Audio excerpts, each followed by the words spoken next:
Me decían, es que tienes una personalidad tan fuerte que de repente nos da miedo. Digo, Madre de Dios, quien me conoce, a lo mejor de entrada sí, soy bastante imponente, claro. Pero en el fondo no es para tanto, pero bueno.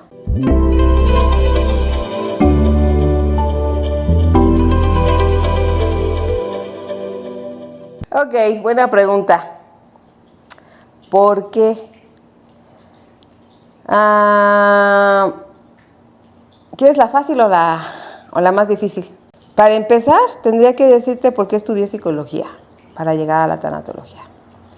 Entonces, pues hay un tema de bastantes pérdidas en mi familia, en mi vida, más bien, en mi familia de origen. Y entonces empiezo a estudiar psicología tratando de entender el comportamiento humano, la muerte y demás. Para esto me aventé un diplomado para medicina forense, que fue lo peor que hice. Creo que me traumé cuando vi el primer cuerpo, cómo lo estaban haciendo en ese tiempo. Se decía autopsia, hoy se dice necropsia. Entonces fue muy impactante. Y dije, no, yo no sirvo para estudiar medicina. Y soy muy buena, pero no, para eso no. Para ver sangre y demás no puedo. Y bueno, lo dejé. Ya llevábamos como casi 2 años estudiando. Lo dejé, no pude con el tema. Tratando de entender la muerte de mi papá. A mi papá le quitan la vida. Entonces, tratando de entender la muerte de mi papá, así es como empieza todo el juego. Y después pierdo a mi hermano en un accidente. Mi hermano tenía 17 años cuando muere en un accidente en la carretera. Y pues otra vez, ¿no? Y te puedo decir que muere mi padre y al año siguiente muere mi hermano. Entonces era como, pues, ¿qué está pasando, no? Como entender qué pasaba. Y ya en la tercera muerte te puedo decir que es como, se te hace callo. Ya no sabes qué te duele. Tanto es el dolor que ya no sabes qué te duele. O sea, cuando tienes tantas pérdidas llega un punto, como cuando tomas y te entablas, que ya no te hace para ningún lado. Así igualito pasa cuando pierdes a la gente que más amas. O sea, es tanto el dolor que ya no sientes. Y bueno, posterior a ese, pues pierdo a la persona con la que yo me iba a casar. También en un accidente y me volteo contra Dios y contra el mundo entero. Aparece para ese tiempo, de todas esas pérdidas, eran los 80s, todavía no entraba tan fuerte la tanatología. Digo, si hoy hay cosas que desconocemos, imagínate, para ese inter, apenas empezaba. Entonces no hubo quien nos diera toda la contención que se requería de los procesos de duelo para las familias, no hubo. Y entonces cuando son muertes violentas, en este caso fueron muertes violentas y muertes inesperadas. El que muriera mi hermana muere de una cirugía a corazón abierto. Entonces era una tras otra que tú decías, o sea, ¿qué está pasando? Empiezo a estudiar tratando de encontrarle sentido, nunca le encontré el sentido, duré años enojada con la vida y entonces hago la especialidad en tanatología. Cuando estudias psicología sales sin saber absolutamente nada, literal nada, o sea, todas las corrientes, pero no tienes una especialidad en nada. Hago la especialidad mucho antes de terminar la carrera y empiezo a encontrarle el sentido. Como esta parte más humanista, más empática, porque cuando estudias psicología no te puedes vincular con el paciente, no puedes ser tan empático, no, esto no. Hay cierta distancia, cosas que no debes de cruzar. Y entonces chocó horrible el hecho de hacer la especialidad en tanatología con lo que yo traía. Afortunadamente llega, una de las maestras era una psicoanalista de hueso colorado. Y ella me dice, ¿sabes qué, Ángeles? Deja allá afuera todo lo que traes y ábrete a este mundo que es totalmente diferente.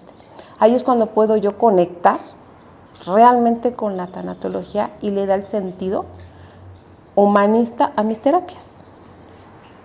Te puedo decir que en todo el tiempo que yo llevo estudiando, nunca encontré, el porqué de las muertes en mi vida. Lo único que he encontrado es como el poder acompañar a la gente, ese fue mi consuelo, como el poder acompañar a la gente en sus pérdidas y pensar siempre que si hubiera habido alguien, te dije, que le ibas a dar.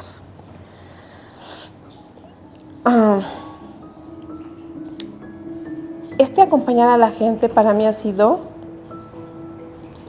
como el consuelo de lo que nosotros no tuvimos. Entonces, para mí ha sido sumamente importante darle el sentido que en ese momento no lo tenía. Hoy te puedo decir que lo encuentro cada que yo hago un acompañamiento. Es como darle a esa persona ese curita, alguien decía un curita al corazón, voy para que me des un curita para el corazón, ¿no? Siento que le encontré el curita al corazón, que nosotros en su momento nadie nos los dio. Cuando hablo de muertes violentas, Enrique, las muertes violentas, las muertes inesperadas, asesinatos, secuestros, infartos, muertes que no estás esperando, destruyen a las familias completamente cuando no traes un proceso de duelo. Las separan. No es tanto el dolor y tanta la manera en que sufre la familia que se empiezan a separar. Como cada persona de esa familia a vivir su propio duelo, y son muertes de las que no hablas. Las muertes violentas no se hablan, los asesinatos no se hablan, los secuestros no se hablan. Entonces se van encapsulando, se van encriptando, y eso hace que las familias se separen. Que eso fue lo que pasó con nosotros. Entonces, para mí es un tema delicado y lo sigue siendo, porque no deja de ser doloroso. Yo soy un ser humano, no soy una maquinita. Entonces, así fue como empecé con esta parte de tanatología, los procesos de duelo, a raíz de un proceso personal, tratando de encontrar algo que no encontré, y muchas veces me dice la gente, ¿hay algo? No, llevo años estudiando, llevo años haciendo miles de cosas, investigando, viajando, conociendo. Te puedo decir que no. No, me gustaría tener el kit para decirte, con este te puedes sanar. Es el tiempo. El tiempo es el que te va a ayudar a sanar el dolor. Y más bien, ¿sabes qué? Como que el tiempo te acostumbra a estar sin esas personas.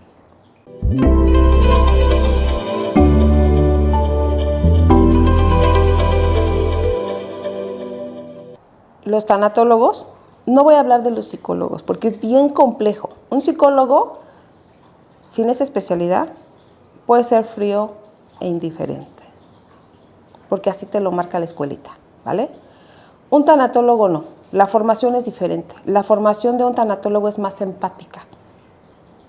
Puedo tocarte, puedo acercarme y puedo sentirte, sin dejar de ser objetiva. Pero llega una línea, y esa línea está bien cañona, y no porque no traigas el proceso, haz de cuenta, mis procesos de duelo están trabajados. No por eso quiere decir que yo no sienta todas mis pérdidas, y que ha sido un caminar bastante complejo para mí. Pero sí puedo separar una situación de un paciente con mi vida.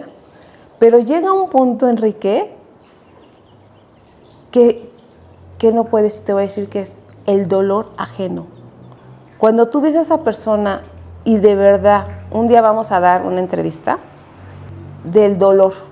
Hay un termómetro para el dolor, hay un termómetro para las emociones y para las lágrimas, ¿eh? Unas lágrimas de cocodrilo, una lágrima de que de verdad te duele, y una lágrima de víctima. Después te doy esa explicación porque es bastante compleja, pero bueno. Llega un punto cuando tú ves a ese paciente y lo ves cómo se está desgarrando de dolor, de tener que tomar una decisión o de esa pérdida que tuvo, que puta, necesita ser un animal para no sentir. O hasta los animales sienten, necesita ser una piedra. ¿Puedes doblarte? Sí. Yo me lo permito. Que de repente entra a mi mente esa parte de no puedes hacerlo porque tú eres el terapeuta. Perdón, pero eres un ser humano y te dueles del otro también. Entonces sí he cruzado esa línea, sí me lo he permitido 2, 3 ocasiones. Sí me cuesta un buen tener que aguantar vara, como dicen, porque te desgarra el dolor de los demás. Es como cuando ves una película, es como cuando ves la guerra, lo que está pasando. ¿Por qué no vas a sentir? ¿Cómo no te vas a doler de ver cómo está la gente? Imagínate, tienes ese paciente, traes un proceso con él, sí te va a desgarrar. Sí te va a desgarrar.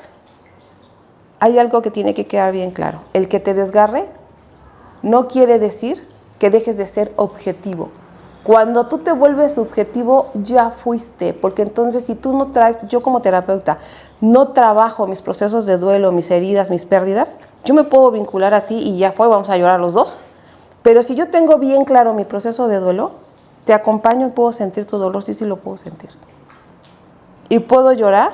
Claro que sí, porque te estoy acompañando en ese proceso. O sea, es bien complicado y va a depender mucho de lo que tú estés trabajando con esa persona. O sea, a lo mejor vienen y me dicen, ¿sabes qué? Perdí a mi esposo por una enfermedad, y dices, bueno, es algo, no quiere decir que sea fácil, pero hay un antecedente de una enfermedad donde sabíamos que lo estábamos esperando.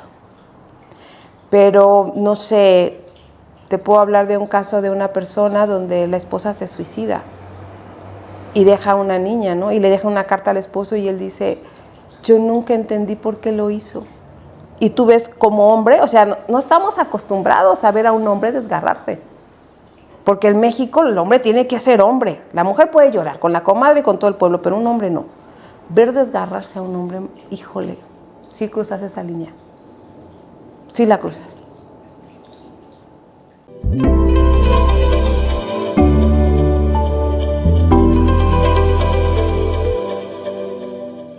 Oh, oye, ¿qué onda con tu vida, Ok.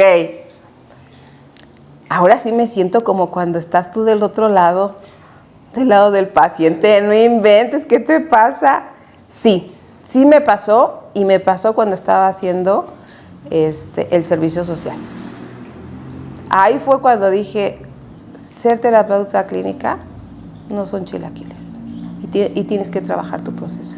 Sí pasó, todavía no terminaba la carrera, estaba haciendo el servicio y pues ya sabes, me sentí Juan Camaney de Yo Las Puedo y tenía una materia de una terapeuta que era cognitivo-conductual. Y entonces teníamos que tener un caso. Me ponen a mí con una compañera que no voy a dar nombres, mucho mayor que yo, parece Inter, y agarró un caso. Y te voy a decir algo que he aprendido a lo largo del tiempo, que los casos que te llegan son muy parecidos a tu vida. Si tú no tienes trabajada tu vida, te vas a ahorcar, y feo, y te vas a proyectar de la peor manera. Llega ese caso, era una mujer con 2 hijos, uno con problemas de parálisis cerebral y otros 2 chiquitos. O sea, te estoy hablando entre el bebé como de 5 meses, 6 meses, el otro niño como de 2 y de 3, así. El hombre alcohólico, una mujer de muy bajos recursos, le daban todo el apoyo a ella, llega a la escuela, nos ponen a nosotros y aunque nosotros estemos haciendo el servicio, de una vez les digo, no es que estemos inventando, traemos atrás un maestro que supervisa nuestros casos. Así era como estaba yo haciendo el servicio. Y era parte de la materia cognitivo-conductual donde yo tenía que llevar ese caso y lo teníamos que exponer con los compañeros. Pues se me ocurre la bendita puntada, no sé si contarte toda la historia, pero me apasioné y soy una apasionada de la psicología. Y entonces no me aventaba 1 hora con el paciente, me aventé 2 horas. Pero no informé, no le dije a mi maestra nada, yo me lo agarré así, a 2 horas. Y resulta, ya traía yo a la paciente, conocía el caso, todo. Ella había perdido a ese bebé, al niño que tenía parálisis cerebral, había muerto. Entonces estábamos trabajando los procesos de duelo. Para esto yo estaba a la par haciendo el servicio social y a la par estaba haciendo la especialidad. Ya para que veas la locura en la que me meto de repente. Entonces, empiezo a trabajar con todo el caso, pero precisamente ese día, en todos mis apuntes, me quedé pensando y dije, quiero que me cuente cómo murió ese niño. Yo no había llegado a ese punto.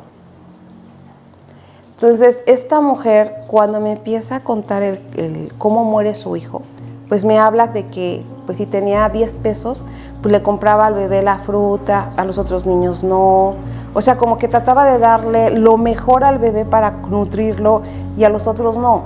El marido pues llegaba borracho, no le ayudaba, ella tenía que dividirse en 1000 pedazos para llevar al niño a la rehabilitación, atender a los chiquitos, hacer la limpieza. O sea, era un trabajalal brutal. El marido, olvídate de él, no aparece porque pues el señor pues sí trabajaba, pero siempre estaba alcoholizado. Entonces esa mujer se la rifaba sola. Y bueno, cuando yo le pregunto que me cuente cómo muere su hijo, empieza a contarme que estaba muy cansada, que el niño no lo podía acostar porque se podía broncoaspirar. De tal manera que esta mujer, entre el trabajo y todo, se queda dormida y el niño se le ahoga. Pero cuando me cuenta la historia, pega un grito, Enrique, pero un grito tan desgarrador, desde el estómago que te cruza así todo el cuerpo, pega un grito tan desgarrador que en ese momento hace match con una escena de mi vida. La muerte de mi hermana. Mi hermana, cuando muere, ella estuvo en el hospital de cardiología, el Ignacio Chávez en Tlalpan, estuvo mi hermana ahí. Era la segunda cirugía a corazón abierto, en la cual nos habían dicho que era nada más para cambiar válvulas, que no había riesgo. Hubo negligencia médica, mi hermana muere, yo estaba embarazada. Muere mi hermana y había que reconocer el cuerpo. Cuando muere mi hermana, yo voy llegando al hospital y me dan a mí la noticia. O sea, el doctor se me queda viendo, como te digo, y quién eres tú, y entre que mi embarazo y yo, y me lo dice. Pero al momento que me lo dice, veo cuando va entrando mi mamá. Mi mamá se desgarra de la peor manera y había que reconocer el cuerpo. Por Dios que yo dije, yo no quiero entrar. No voy a poder. No le dije a mi mamá, yo te ayudo. No podía, Enrique, era demasiado para mí. Entonces, por la parte de atrás de ese hospital está el anfiteatro donde están todos los cuerpos. Entra mi mamá y me dice, yo voy a entrar, hija. Ya está bien. Me siento en una banquetita, así afuera del anfiteatro, y escucho el grito más doloroso y desgarrador que puede emitir una mujer cuando pierde un hijo. Esa escena y el grito de esta mujer hace una explosión de emociones en mí, que por Dios, que por más que respiraba,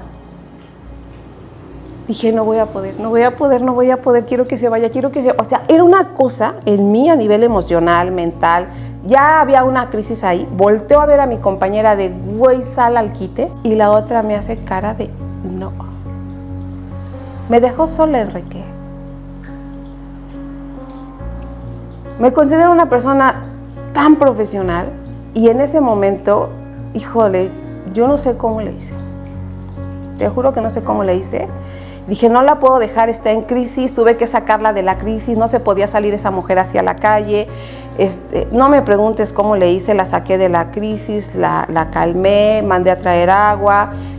Me acuerdo que fui por unas aspirinas para el dolor de cabeza para ella. Más bien mandé, yo nunca me salí de ahí, pero yo estaba aquí, mira. A todo lo que daba, y tenía mi cabeza que estar haciendo la otra parte, y la parte emocional tapada, bloqueada, para no desbaratarme con ese paciente. Porque yo sabía que si me desbarataba, yo ya no me levantaba. Como pude, como Dios me dio a entender, la saqué de la crisis, se va la mujer, y te juro que en cuanto se va, cierro la puerta, me recargo, y así como en las caricaturas, me dejo caer al suelo y pego un grito igual. Ha sido como lo más difícil.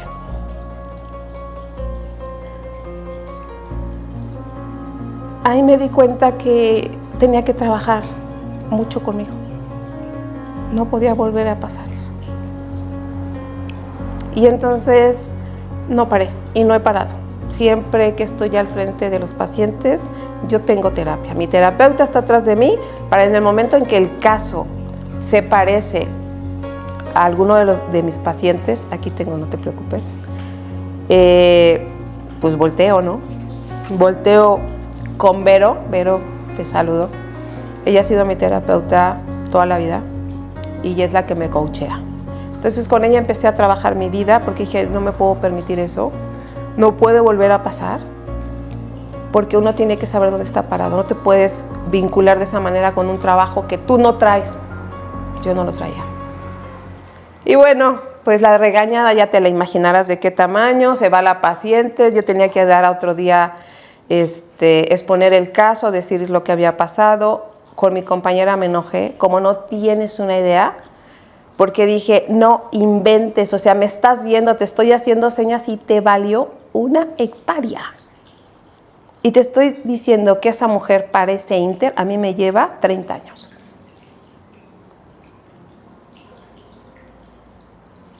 No lo podía creer yo. Ese ha sido de los casos así donde se salió un paciente y fue el único que chocó con mi vida, con un evento. Bueno, han sido varios, pero ese, no, esa fue la novatada de mi vida. Entonces sí fue una situación muy difícil, se cruzó con algo que yo no había trabajado y de verdad siento que ahí fue donde yo aprendí que el paciente es importante, pero mi salud mental lo es más. Entonces tenía yo que trabajar mucho para poder darles a mis pacientes lo que necesitaban sin que yo interfiriera en algo personal. Para mí eso es lo más importante. Entonces sí fue uno de los casos más difíciles que he tenido en mi vida, ese.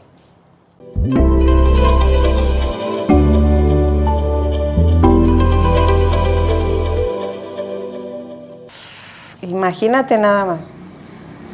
Cuando yo hago Centro Magba, han pasado muchas cosas. Yo siempre dije que ese lugar, y ya en otra ocasión tú me has preguntado el logo, te lo explicaré, hoy no. Lo hice en memoria de toda la gente que yo perdí. Ese lugar se creó para ellos. Se creó en nombre de ellos, más bien, para todos mis pacientes, por todo lo que mi familia y yo habíamos vivido. Y se termina destruyendo todo, Enrique. Ahí es donde he descubierto que de verdad la vida es bien irónica y que puedes tener todo en un segundo y todo en un segundo lo pierdes. Y más bien no es que tengas todo en un segundo, te cuesta años construirlo. Y te lo destruyen en un segundo. Cuando yo hago ese lugar, estaba súper emocionada, el apoyo de toda la gente, todo lo que implicaba, y bueno, por una o por otra cosa se viene todo, se colapsa todo, y pierdo todo. Pierdo el lugar, más no la esencia, más no el conocimiento. Perdí el espacio, no el proyecto. Pero fue muy difícil. Y como dices tú, caminar con las alas rotas, las he tenido que remendar no sabes cuántas veces. He tenido que quedarme, voltearlas a ver y remendarlas y parcharlas para volver a agarrar el vuelo. No sé cuántas veces lo he hecho.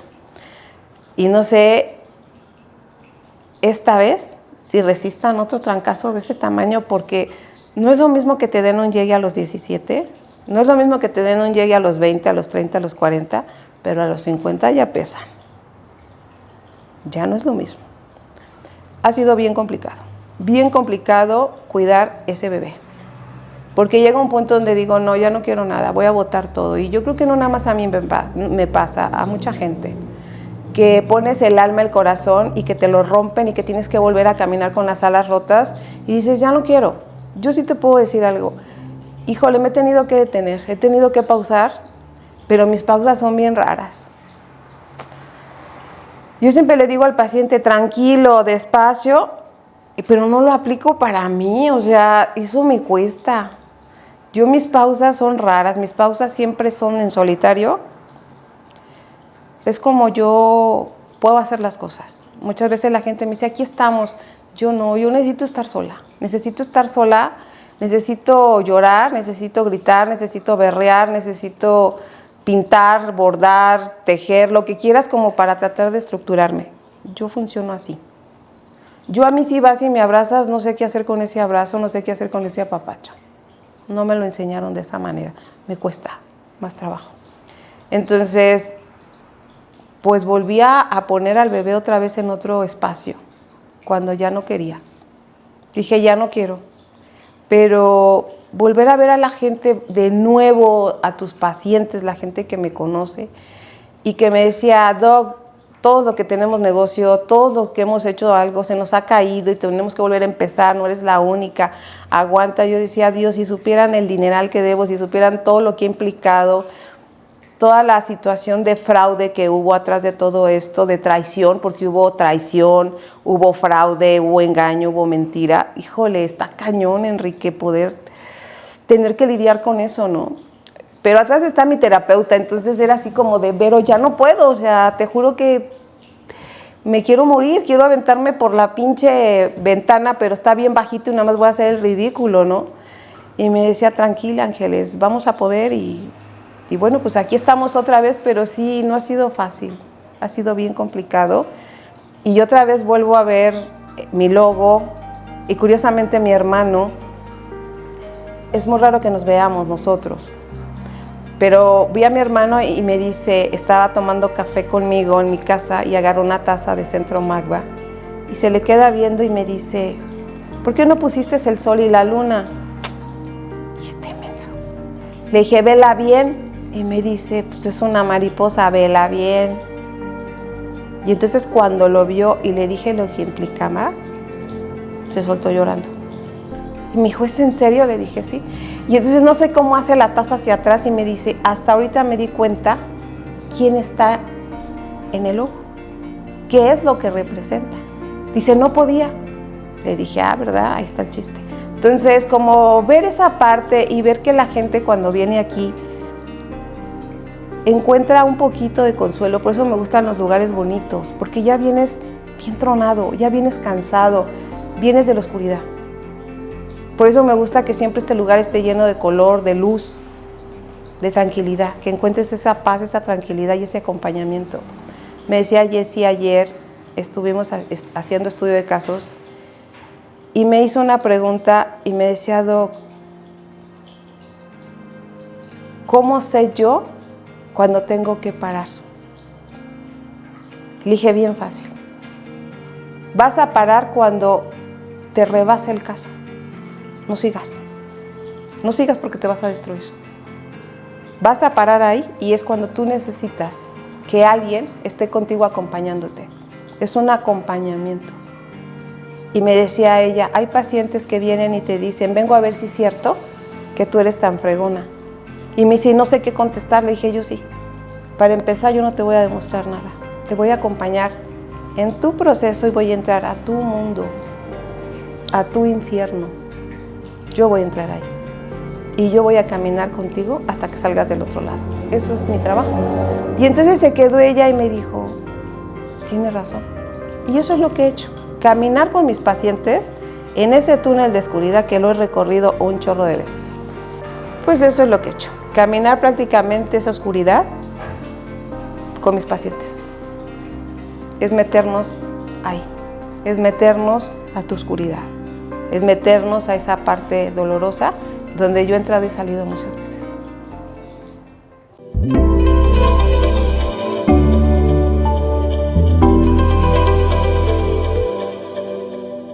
¿Nada más 3? Y es que voy a herir susceptibilidades, Enrique. Quiero decir esos 3 porque siento que han marcado mi vida mucho. Y yo sé que quien escuche va a brincar de aquí al techo de vuelta.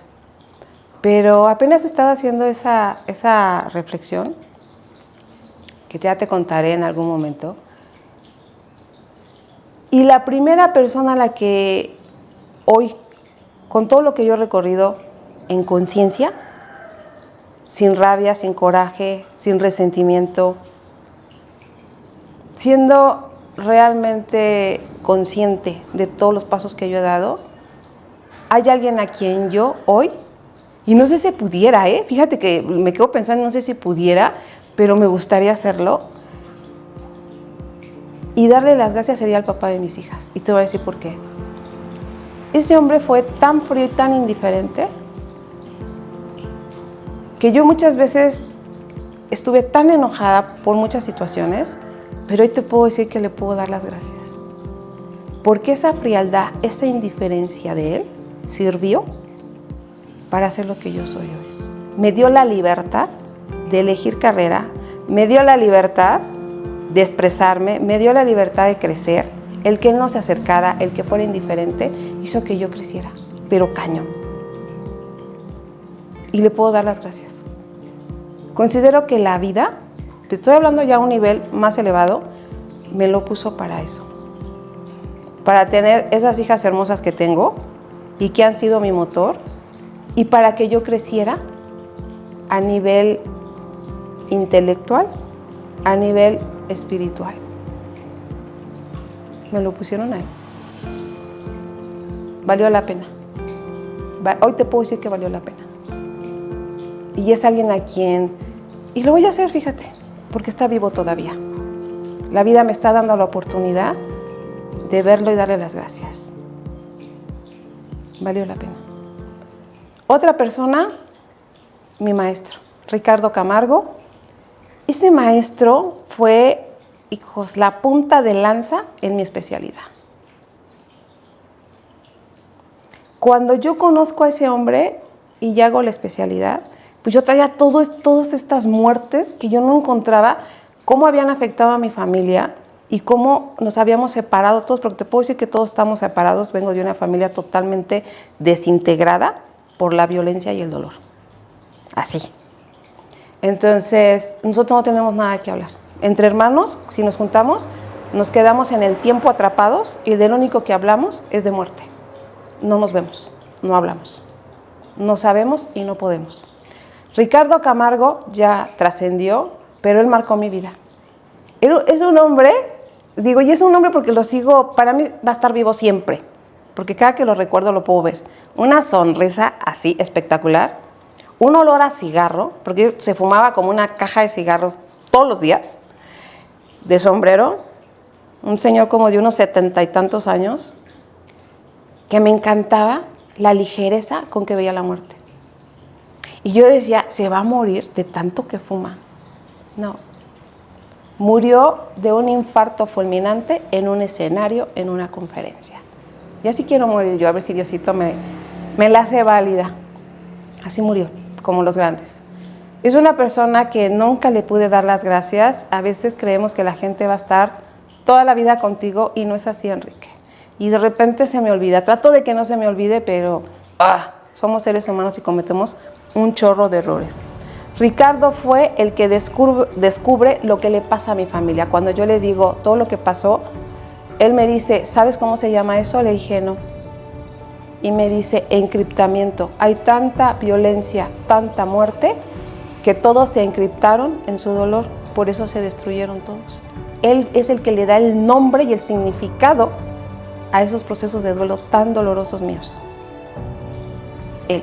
Y siento que él marca mi vida. Ricardo fue una persona fundamental en mi proceso de vida. ¿Quién más? Híjole, esta mujer vive y nunca le he dado las gracias y también se la debo. Íngala Rob. Íngala fue mi maestra en la maestría. Cuando hago constelaciones, no sabes la guerra, porque se mueve energía y yo no creía en eso. Yo venía de un psicoanálisis ortodoxo y me empiezo a encontrar con la parte espiritual. No te quiero decir el choque emocional tan fuerte. Ella es otra de las personas que marca mucho mi vida con constelaciones y que llega a un punto donde muchas veces he querido tirar la toalla con constelaciones porque es fuerte, el trabajo es un trabajo muy fuerte a nivel emocional, pero que he visto un gran avance en mis pacientes. Entonces, ¿qué te puedo decir? Esa persona, puedo darle las gracias, porque ella también me ayudó a ver un espejote bien grande en un caso que tuve en plena maestría de paciente. En otro momento, si quieres, retomamos ese caso de un asesino serial que tuve de paciente. Ella me ayuda con ese caso. Entonces, ella también ha sido una persona muy importante en mi formación académica.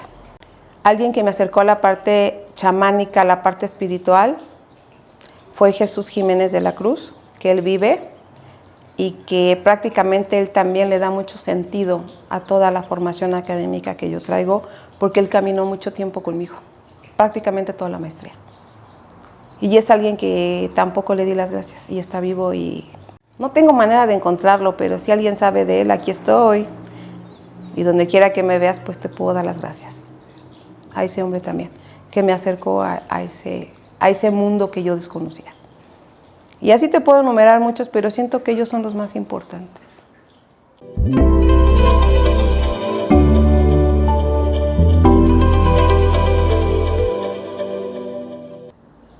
Fíjate que hoy te puedo decir, y hoy sí quiero voltear a ver a la cámara, no a ti, que Centro Magva es un centro de acompañamiento emocional y de duelo, pero independientemente de ser ese centro de acompañamiento es mucho más que eso, es como esta parte que te puede cobijar, que puedo tener una parte quizá de entrada muy dura, pero que también sé que tú no la has pasado bien, que también sé que en el fondo estás sufriendo y que no sabes qué hacer ni a dónde ir. Y este lugar se hizo para este tipo de personas que sufren, que se duelen, que han pasado por mucho y que yo ya pasé por ahí.